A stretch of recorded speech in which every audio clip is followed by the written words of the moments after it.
वाल्मीकि जी ने वो भाषण माननीय काशीराम जी को दे दिया। तो काशीराम जी ने एक बार पढ़ा एग्रीगेशन ऑफ कास्ट, लेकिन एक बार पढ़ने के बाद नहीं रुक पाए, उन्होंने वो 7 बार पढ़ा और 7 बार पढ़ने का परिणाम ये हुआ, एक भाषण, केवल बाबा साहब का एक भाषण 7 बार पढ़ा और पढ़ने के बाद अगले दिन उन्होंने इस्तीफा लिख दिया 1 क्लास की नौकरी से। मैं कभी घर वापस नहीं जाऊंगा, मैं कभी शादी नहीं करूंगा, मैं कभी कोई बैंक खाता नहीं खुलवाऊंगा। और मैंने अपना पूरा जीवन बाबा साहब डॉक्टर अंबेडकर और ज्योतिबा फुले जी के संघर्ष को, उनके बलिदान को कुर्बान कर दिया है और कुर्बान किया। और इन बहुजनों की ताकत इस पूरी दुनिया को दिखाई कि हम कितनी जल्दी उभर कर इस ताकत के साथ वहां तक पहुंच सकते हैं जिधर बाबा साहब की उंगली का इशारा है, दिल्ली की तरफ। तो बाबा साहब डॉक्टर अंबेडकर की एक किताब बाबा साहब के विषय में मान्यवर काशीराम साहब लिखते हैं कि बेईमान है वो लोग जो हर साल जय भीम करते हैं और चिल्लाते रहते हैं। एक भाषण ने मेरा पूरा जीवन बदल दिया, तो उनके जीवन में बदलाव क्यों नहीं होता? वो लोग क्यों नहीं बदलते जो बार बार ढोंग करते हैं जय भीम करने का? क्योंकि वो आज दिखाई देंगे बाबा साहब के लिए, बुद्ध के लिए, रविदास जी के लिए, ज्योतिबा फुले के लिए, कबीर के लिए, रविदास के लिए, सबके लिए दिखाई देंगे। लेकिन कल वही वो माथे पर तिलक चढ़ाकर वो नारियल जो घर में छिपा रखा है उसका कौन करेगा फिर, जो जिम्मेदारी उनके कंधों पर दी गई है। तो बाबा साहब डॉक्टर अंबेडकर के साथ अगर इतने साल तक छल कपट और धोखा ना हुआ होता उनकी विचारधारा के साथ, तो आज मैं दावे के साथ कह सकता हूं कि बाबा साहब के 70 साल से जाने के बाद आज जो बाबा साहब ने उस समय 1935 में कहा था कि जाओ अपने घरों की दीवारों पर लिख दो कि तुम्हें इस देश की शासक जमात बनना है।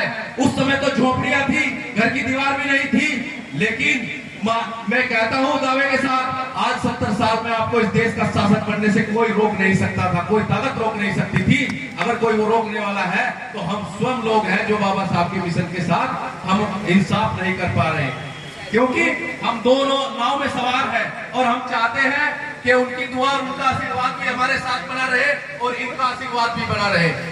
अगर हमें वोट का अधिकार चाहिए तो हमें बाबा साहब चाहिए, हमें आरक्षण चाहिए तो बाबा साहब चाहिए, कॉलेज यूनिवर्सिटी में दाखिला चाहिए तो बाबा साहब चाहिए, नौकरियों में रिजर्वेशन चाहिए तो बाबा साहब चाहिए, रेलवे में रिजर्वेशन चाहिए तो बाबा साहब चाहिए। हर चीज में अगर आपको कुछ चाहिए तो उस समय जब न्यायालयों से न्याय नहीं मिलता तो बाबा साहब का संविधान के कानून चाहिए। जब थानों में न्याय नहीं मिलता तो उन्हें घेर कर कहते हैं बाबा साहब का संविधान है, तो तब दुहाई देते हैं, तब बाबा साहब चाहिए। लेकिन जब बाबा साहब ने कहा था कि जब तुम सुबह उठोगे, तुम्हारे बच्चे सुबह उठेंगे तो 2 प्रकार की घंटियां तुम्हें सुनाई देगी।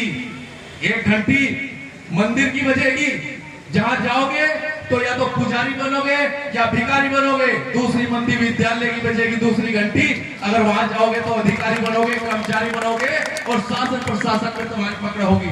तो हमारे लोग ज्यादा कहां गए? जैसे उनके पास धन आया तो वो कहां गए? वो जहां गए वही सत्यानाश की जड़ है। तो 2 नाव में सवार होकर ये जीवन नहीं जिया जा सकता, एक विचारधारा के साथ आपको रहना होगा। तो बाबा साहब डॉक्टर अंबेडकर जब अमेरिका जाकर उतरे तो मैं वो 24 घंटे आप लोगों को याद दिलाना चाहता हूं जिन्हें बाबा साहब ने महसूस किया। और रात को जब अपने बेड पर हॉस्टल में गए तो उनकी आंखों से आंसू टपक टपक रहे थे लगातार। तो उनके पड़ोसी भी देखकर उन्हें सोच रहे थे कि बाबा साहब इतने गंभीर मुद्रा में क्यों बैठे। जब बाबा साहब को 20 रुपए मासिक की स्कॉलरशिप राजा बड़ौदा सियाजी राय गायकवाड़ की मिली, और वो भी तब मिली जब 10 साल कहा कि मैं नौकरी करने के, पढ़ाई पूरी करने के बाद आपके राज्य के आकर 10 साल तक सेवा करूंगा। इस एग्रीमेंट के तहत बाबा साहब को विदेश जाने का मौका मिला। 20 रुपए मासिक की स्कॉलरशिप। जब पहली बार बाबा साहब अमेरिका में जाकर उतरे तो अमेरिका में उतरने के बाद वो यूनिवर्सिटी गए, कोलंबिया यूनिवर्सिटी में एडमिशन हुआ। एडमिशन के बाद उनका हॉस्टल में दाखिला हुआ, हॉस्टल में चले गए, वहां सामान रख दिया। मैं प्रथम दिन की बात बता रहा हूं, पहले दिन की।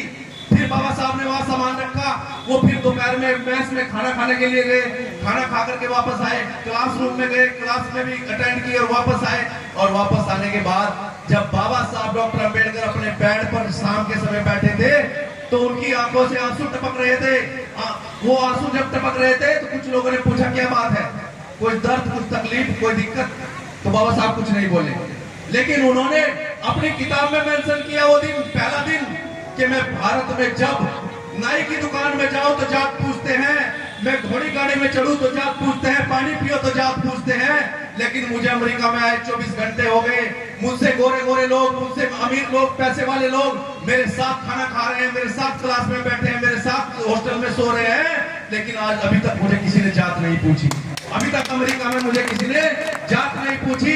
इसका मतलब जात केवल भारत की देन है, जहां मेरे लोगों को जात के तहत नीच, अछूत, शूद्र बनाकर, गुलाम बनाकर रखा गया है। और बाबा साहब ने तभी संकल्प लिया वहां अमेरिका की भूमि पर कि मैं यहाँ भले ही पढ़ाई करने के लिए आया हूँ, लेकिन मेरा प्रथम कर्तव्य है कि जिस दलदल में मेरा समाज फंसा हुआ है उन्हें बाहर निकालना, उस दलदल से मेरा प्रथम कर्तव्य होगा। मैं उन्हें बाहर निकालने का काम करूंगा। और बाबा साहब ने वहां संकल्प लेकर पढ़ाई प्रारंभ की। वही कोलंबिया यूनिवर्सिटी की लाइब्रेरी है जो इतिहास लिखा हुआ है उसके गेट पर। अभी अभी भारत के चीफ जस्टिस वाईसी चंद्रचूड़ वहां गए थे अमेरिका। तो जैसे ही वो अमेरिका में एंट्री की तो अमेरिका का एंट्री करते ही कोलंबिया यूनिवर्सिटी के गेट पर जो बड़ा विशाल गेट बना हुआ है उसके ऊपर लिखा हुआ था नॉलेज ऑफ सिंबल, ज्ञान का प्रतीक डॉक्टर भीमराव अम्बेडकर। एंट्री करते ही दिखाई दिया पूरी यूनिवर्सिटी डॉक्टर अम्बेडकर के नाम से गेट के अंदर एंट्री करती है। हमारे यहाँ तो कोई सम्मान नहीं मिला। फिर वो अंदर गए, उस लाइब्रेरी के अंदर गए जिसमें बाबा साहब डॉक्टर अम्बेडकर अध्ययन करते थे, 18-18 घंटे बैठकर अध्ययन करते थे। तो वहां जाकर देखा लाइब्रेरी के अंदर भी बाबा साहब का स्टेचू।